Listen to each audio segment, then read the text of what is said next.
How to break a food addiction should be of concern to every one of us. We all want to be in full control of our mind and our body. We can't imagine giving that up at any price. It's simply non-negotiable, right? Being in full control of our mind and body is a position most people consider non-negotiable.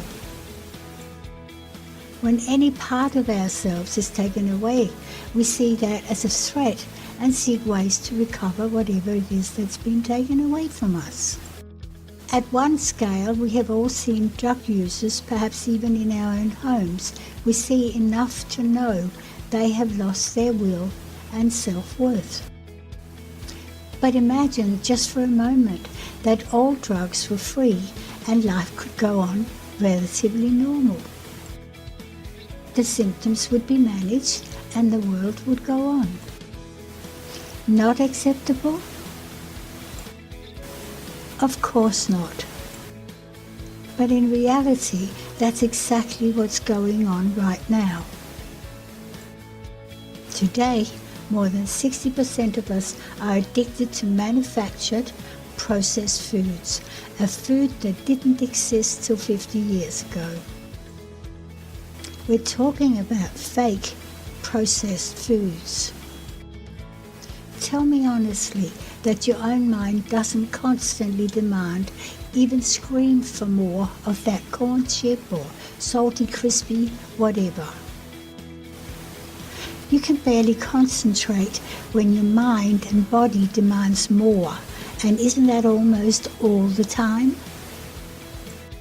But you're not exposed as an addict because you have a huge advantage over your drug-addicted cousins. Your fix is everywhere. You don't have to sell your honor, and there's no embarrassment when friends and family watch you as you constantly stuff your face and follow that up with a soda drink, as harmful if not more so than the meal you just finished. But you have an even bigger advantage over the drug users. Your drug is available everywhere and it's cheap. Better still, the rest of your family probably share your addiction.